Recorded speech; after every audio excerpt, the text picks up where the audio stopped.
Olá, muito bom dia para você. O Record News Rural desta quarta-feira está no ar. Continue com a gente. O produtor rural ganhou um aliado na hora de comercializar os produtos. A Emater criou a plataforma Educampo, que ajuda a escoar a produção, além de valorizar o trabalho no campo e levar queijos, cafés especiais, cachaças e outros sabores de Minas Gerais para todo o Brasil. Tudo começa no campo. Manejo cuidadoso que segue os protocolos de bem-estar animal. A pastagem é farta. As vacas se alimentam do capim Tifton, rico em proteínas e um dos mais utilizados no Brasil, principalmente na produção de leite.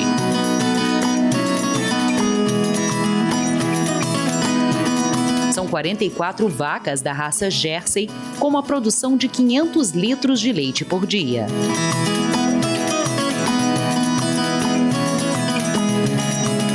A Jersey é uma raça europeia que produz um leite com alto teor de gordura, garantindo o queijo com mais cremosidade e sabor. Outra particularidade aqui desta queijaria é que a maior parte da alimentação dos animais é a pasto. Do pasto para a ordenha e depois para a queijaria. Após todo o processo de produção, o queijo descansa nas prateleiras de madeira, onde passam pela maturação, processo que dá sabor, textura e aroma, podendo variar de 10 a 100 dias. A gente tem muito estudo, claro, né, porque isso envolve também dentro do queijo, e um cuidado, né, um cuidado intenso todos os dias, olhando aquele queijo, né, porque a gente depende muito do tempo para ter a maturação do queijo, mas também de um cuidado, de um olhar profissional ali, para não se perder, né, na característica, no sabor, no aspecto. Tudo é inspecionado pelo IMA e segue todos os padrões estabelecidos pelo Ministério da Agricultura. Assim, o produtor ganha mais mercado para ser vendido no atacado e varejo. Brasília, São Paulo e Fortaleza são compradores fiéis. E justamente para ajudar os produtores mineiros a escoarem os produtos, que a Emater criou a plataforma Educampo, onde são comercializados queijos, cafés especiais, cachaça, artesanato, entre outros produtos típicos de Minas Gerais. E esse mercado digital chegou com força, né? Então essa é a primeira plataforma e-commerce pública do país que viabiliza a comercialização dos produtos da agricultura familiar. Realmente é muito bom pelo fato de vender por um preço justo, o fato de tirar a figura também do atravessador, né? E do produtor conseguir, o produtor que está dentro da plataforma Educampo, ele conseguir programar assim, eu vou fazer a entrega na quarta-feira, na sexta-feira eu coloco no correio, então ele junta um tanto de pedidos e manda em dias específicos da semana, isso avisado para o cliente comprador, para o consumidor final. Então ajuda na logística, realmente ajuda muito. Isso facilitou muito para a gente tem muitos pedidos no início, quando divulgou a plataforma Educampo, a gente tinha 20 pedidos por dia, né? E a gente continua tendo pedidos, essa semana eu arrumei alguns, enviei para vários lugares do país, né? Hoje, por exemplo, a gente tem uma venda tanto em atacado quanto varejo. Varejo, 100% da nossa venda é online. E a gente tem venda de atacado tanto para São Paulo, Brasília, né, para o Nordeste também, Fortaleza, Salvador, então a gente envia bastante. Atualmente, a plataforma reúne mais de 120 produtores rurais e estabelecimentos credenciados, oferecendo aproximadamente 1.000 itens diferentes. Além do apoio comercial, a Emater também oferece assistência técnica e extensão rural aos produtores participantes. Uma parceria de sucesso que ajuda a levar os produtos de Minas para todo o país. E são produtos de extrema qualidade, todos são assistidos pela Emater MG, todos são agroindústrias legalizadas, então são alimentos legalizados, né? Os roteiros turísticos são roteiros turísticos supervisionados, né? Tem todo nosso controle, o controle de qualidade da Emater MG. Não é porque a gente está aqui numa fazenda que a gente está isolado, pelo contrário, a gente quer trazer essa comunicação para quem está longe da gente, né? De que, olha, você pode sim consumir um queijo de tal lugar, né? E ter essa facilidade de receber, né? Dá vontade, né? Olha, o acordo entre a União Europeia e o Mercosul deverá ser assinado ainda esta semana. Mas na França, agricultores continuam em protestos. O acordo prevê também regras para a denominação dos produtos. Fazendeiros franceses ocuparam um pedágio de uma rodovia no noroeste do país e liberaram a passagem dos motoristas em protesto contra o acordo entre União Europeia e Mercosul. Já no sudoeste, bloquearam os acessos para a região portuária. As manifestações se intensificaram no país desde que o tratado foi fechado na última semana. A França é a principal resistência na Europa. A justificativa dos agricultores é de que os produtos vão sofrer com concorrência desleal de itens vindos da América do Sul. Além de facilitar as trocas comerciais entre os blocos, o acordo prevê exclusividade na comercialização de produtos tradicionais de cada região. Com isso, os sul-americanos não vão poder vender itens típicos de países europeus como presunto Parma, champanhe, conhaque, salame milano e queijo manchego. O Mercosul até pode produzir, mas o nome não pode ser utilizado porque está protegido legalmente. Alguns itens ficaram de fora da lista, como queijos gorgonzola, parmesão, grana padano e gruyère. Com isso, os produtores podem continuar usando o nome das iguarias, mas a embalagem não poderá ter referência ao país europeu de origem, para não confundir o consumidor. O bloco sul-americano também conseguiu exclusividade de uso de produtos como cachaça, queijo de canastra e salame de Tandil. As regras passam a valer no momento da assinatura do contrato, marcada para o dia 17 de janeiro. Alguns itens terão tempo de transição e para outros a regra é imediata. Mais 4 frigoríficos brasileiros vão poder exportar carne bovina para o Vietnã. Entenda. A partir desta decisão, o Brasil passa a ter 8 frigoríficos autorizados a exportar carne bovina para o país asiático. As autoridades sanitárias do Vietnã concluíram o processo de avaliação técnica e habilitaram os 4 estabelecimentos brasileiros a exportarem carne com osso e desossada. As novas plantas ficam em Mato Grosso, Tocantins e 2 em Rondônia. O mercado vietnamita para carne bovina foi aberto no ano passado. A colheita da soja em Mato Grosso está acelerada e a área colhida em janeiro já supera a média dos últimos 5 anos. O clima antecipou os trabalhos no campo.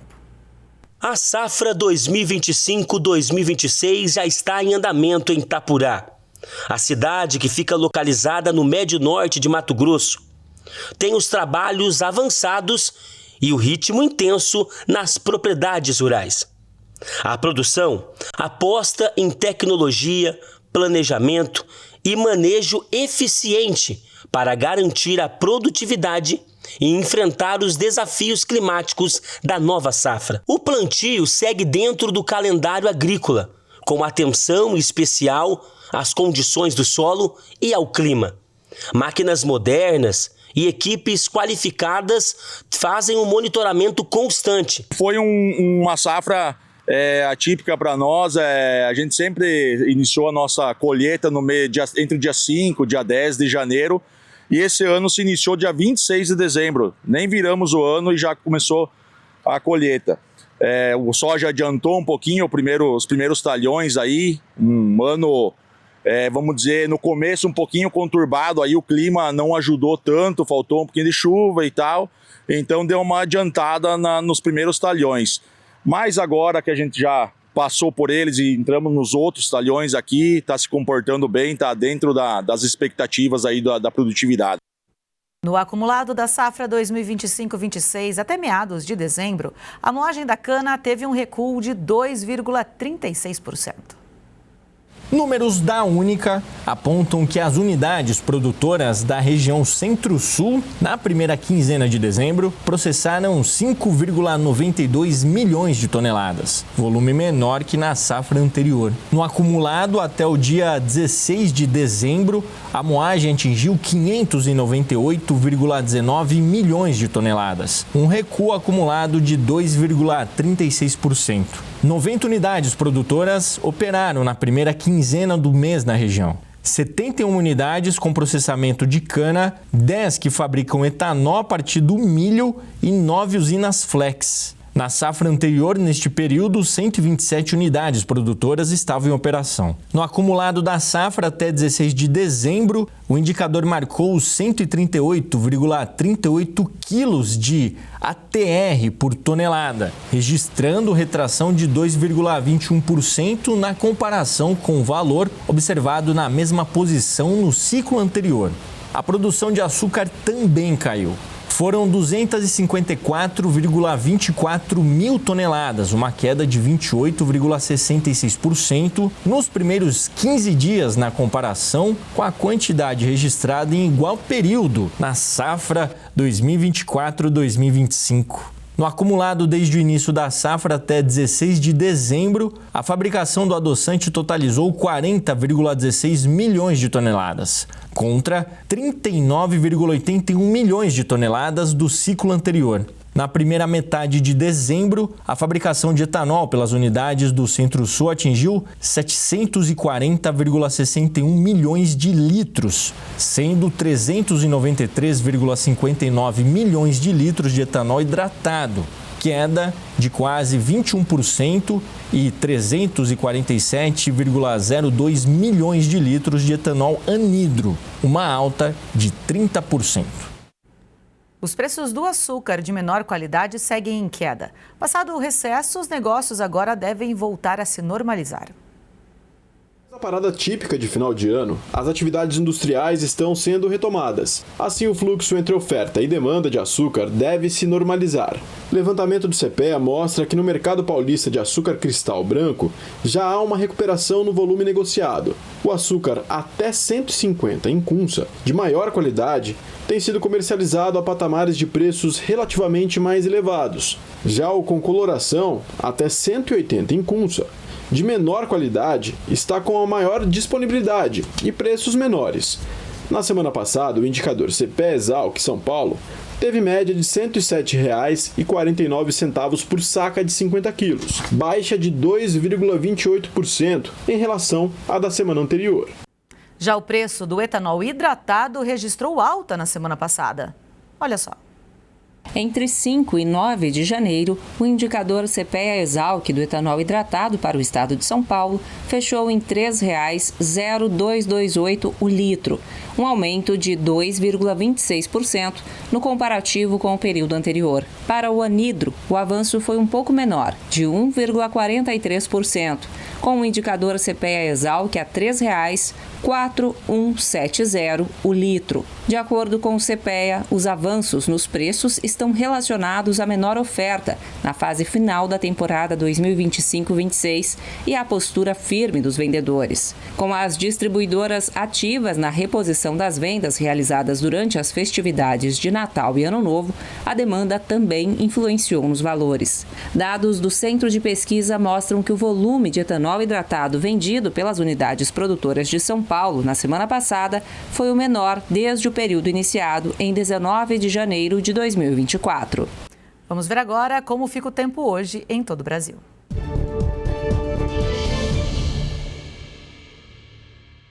A quarta-feira será marcada por calor, tempo mais abafado e intensificação das instabilidades, com pancadas de chuva e risco de temporais em diversas áreas do país, principalmente no sul, sudeste, norte e parte do centro-oeste, favorecidas pelo aquecimento diurno e pela circulação de umidade na atmosfera.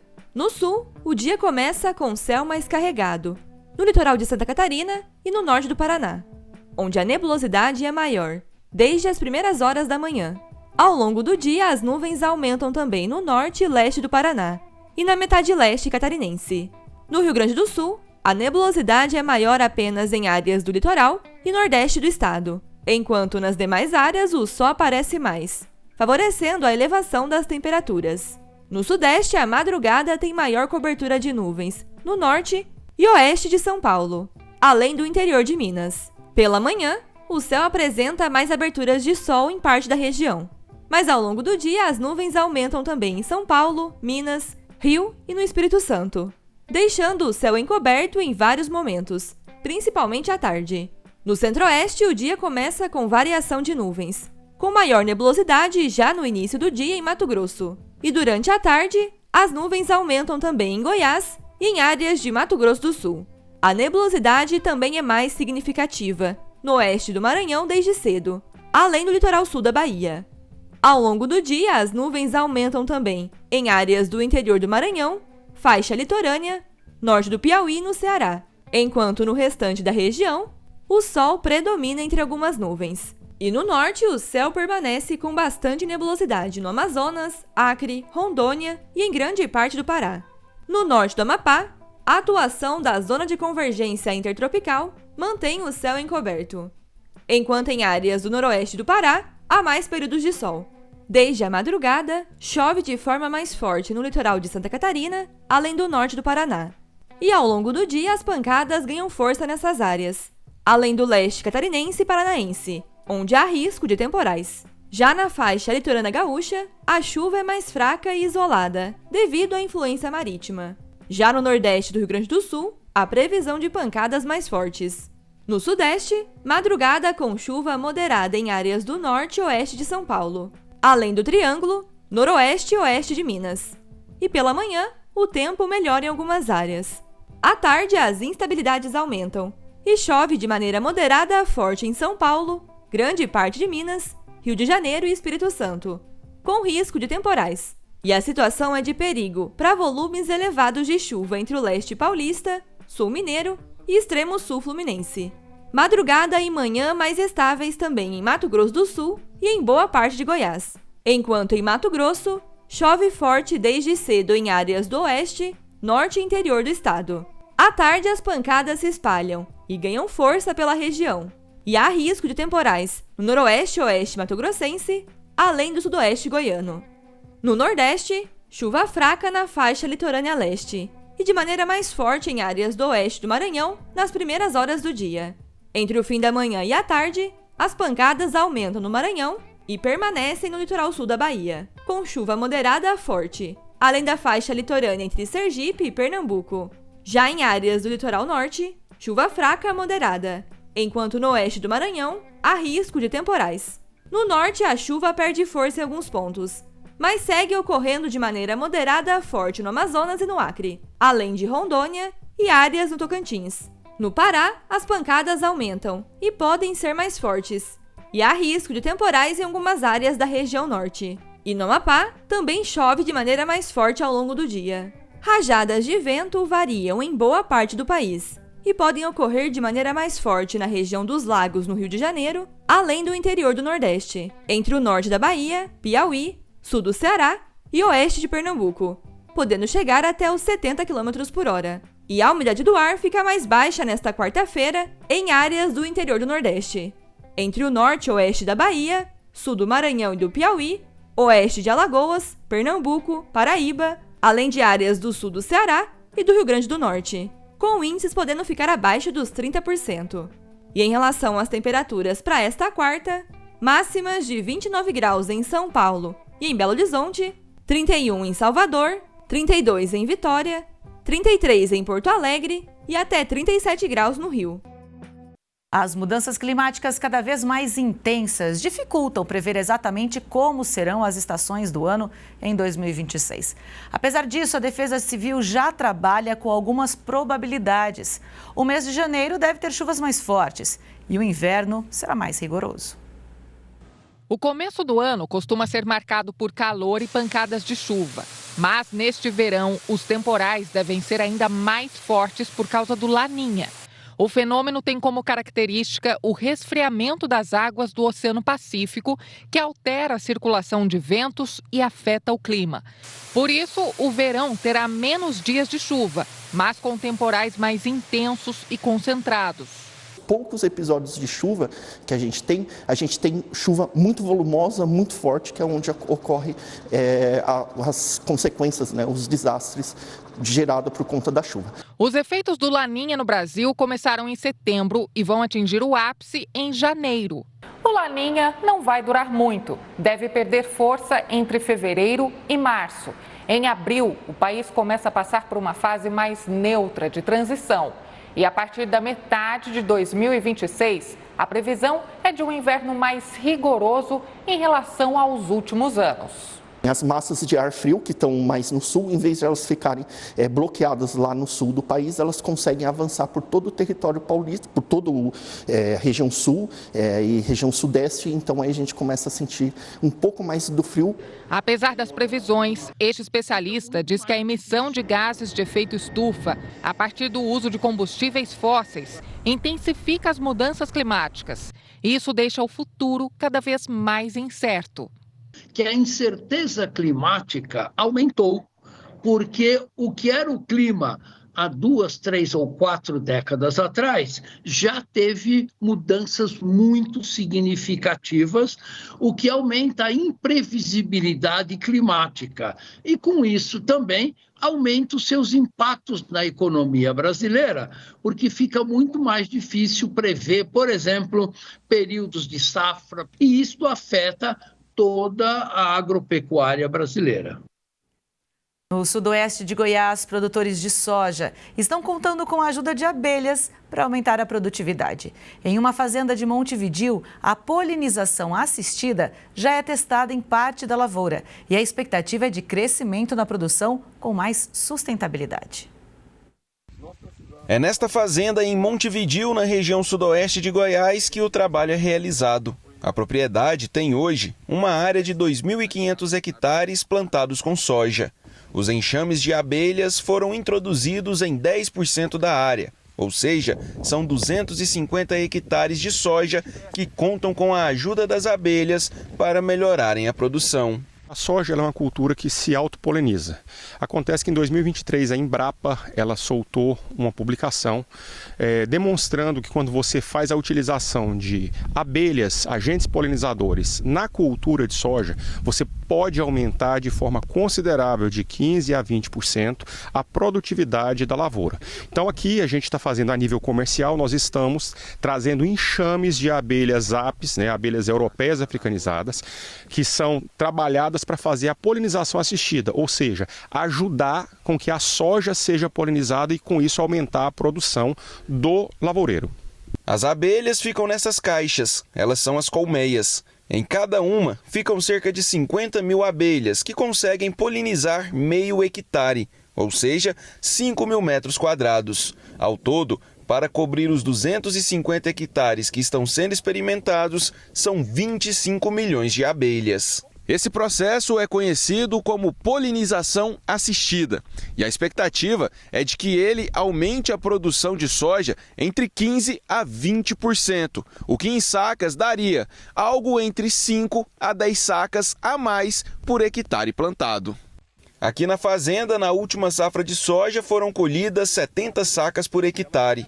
A administração da propriedade está bem animada para este aumento na produção que será proporcionado pelas abelhas. Sendo confirmado o crescimento de 20% na produção, a polinização assistida será implementada no restante da plantação. A gente tem a expectativa de que a gente vai aumentar de 5 a 10 sacas de soja por hectare. Que isso aí para o produtor já é algo fantástico, maravilhoso. Então a gente está aguardando o resultado desse projeto para a gente poder apresentar para vocês o que foi realmente a produtividade no local. A gente já viu isso na pesquisa e agora a gente quer ver isso em uma grande propriedade que é essa aqui que a gente está em Montevidéu. Nesse processo de polinização assistida são usadas as abelhas europeias africanizadas, aquelas abelhas comuns que vemos em todos os lugares. Não é preciso nenhum tipo de modificação genética nelas. As abelhas apenas são preparadas para viverem em meio às plantações de soja. No Brasil nós temos 2 tipos de abelha principais, que é a europeia africanizada, que é essa abelha que pica, que produz mel, e temos também as abelhas sem ferrão, as abelhas nativas. A abelha europeia, ela por ser uma espécie exótica, assim como o gado Nelore, não existe necessidade de nenhum manejo específico ou controle por parte do IBAMA, já nas nativas tem. Essas abelhas são abelhas comuns que os apicultores já são acostumados a criar para a produção de mel e a gente só prepara as colmeias para virem para a soja para fazer a polinização assistida. Apesar de novo no plantio de soja, a polinização assistida já é um processo comum em outras culturas, como os plantios de melancia, melão e abacate, por exemplo. O sucesso deste processo será um grande passo do agronegócio brasileiro para um aumento da produção com sustentabilidade, tendo em vista que, usando abelhas, o processo de plantio exigirá menos adubação e uso de defensivos agrícolas. E na terra do milho, em Minas Gerais, tem sabor que é patrimônio cultural e imaterial. Hoje você vai conhecer de perto a rotina do produtor de pamonhas mais tradicional do Alto Paranaíba.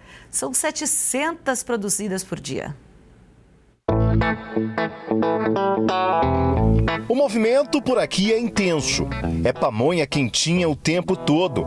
Na terra que tem o milho como a base da economia, a pamonha acabou virando muito mais que um alimento. É cultura, identidade e movimenta a economia, inclusive na geração de emprego. Mas como funciona o preparo da pamonha que conquistou a região? Vamos entrar agora na indústria, que começou como um negócio de família. Um sonho que surgiu com uma simples caixa de isopor à beira da rodovia. E hoje a empresa completa 30 anos de história.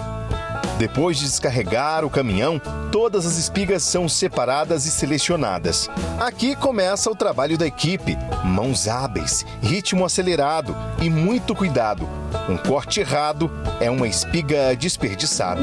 Esse é o seu Valdemar, 27 anos trabalhando aqui. Técnica que veio com o tempo. Tem que saber direitinho, né, o jeito que corta o milho, né, para não desperdiçar também, né? Para ficar fácil para a casca do milho. É porque aqui se cortar menos, atrasa na cascação, né? Se cortar demais também, desperdiça. Desperdiça o milho, a palha, fica curta a palha. Além de cortar o milho, o seu Valdemar também separa as palhas que vão servir para enrolar a pamonha. Depois, a palha é fervida. A fervura a deixa maleável. Uma dica de ouro para quem faz pamonha em casa. Agora é a vez do processo mecanizado. Quase tudo aqui é manual, mas a tecnologia ajuda a dar agilidade. Entra em cena outro personagem principal, Rogério Alves de Araújo. Essas máquinas aqui, quando a gente começou, há 30 anos atrás, a gente usava somente essa máquina. Usava essa e o processo de coagem era nas peneiras, peneira tradicional, igual antigamente. No decorrer do tempo a gente adquiriu essa outra máquina. Essa aqui já faz de tudo. Ela já rala, coa, já sai tudo prontinho já.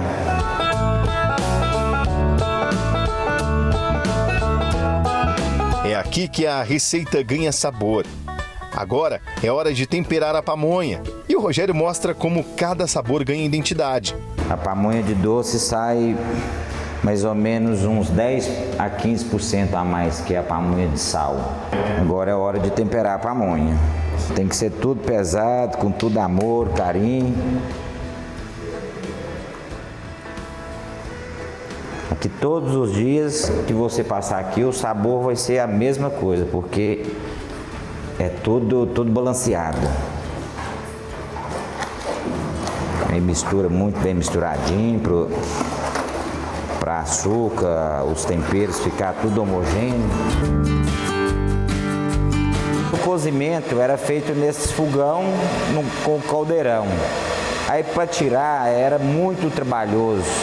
Você usava uma colher, tinha que ficar lá pendurado, lá em cima, lá tomando vapor. Hoje não, hoje é bem mais prático. Hoje a gente cozinha a vapor, tem a grade para colocar as pamonhas e tem o muquezinho para tirar elas também. Então o processo nesse sentido aí melhorou muito. O que se vê aqui na fábrica é um processo de industrialização ainda que moderno, mas que parece que segue aquele padrão antigo, né? Manual. Né? Por que isso tem que acontecer? A gente inovou em algumas partes de máquina, porque é a máquina que a gente hoje rala, então assim máquina mais moderna. Agora o restante, que é a casca, a corta do pezinho do milho, a tiragem do cabelo, isso é tudo artesanal, vamos dizer assim, tudo é um passo a passo na mão mesmo, uma coisa bem artesanal. Então, para uma boa pamonha não tem como ser tudo na máquina. Não tem como ser tudo na máquina. Aqui nada se perde. O bagaço do sabugo alimenta as caldeiras. As palhas que sobram vão para os animais. A lenha é de eucalipto legalizado. Outra coisa, a gente complementa mais ou menos 30% da queima, a gente economiza queimando o sabugo. Então a gente gasta menos lenha e aproveita um produto que a gente tem. O sucesso é tanto que a pamonha virou um símbolo da cidade. Movimenta a economia, gera empreendedores e traz gente de toda a região. Essa aí já é costume, comprar pamonha aqui todas as vezes.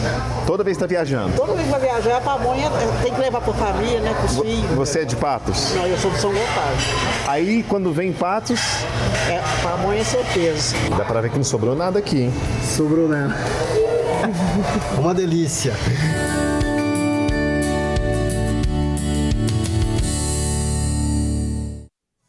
Que delícia, hein? Deu água na boca. E assim também a gente vai terminando o Record News Rural de hoje. Um ótimo dia para você. Até a próxima.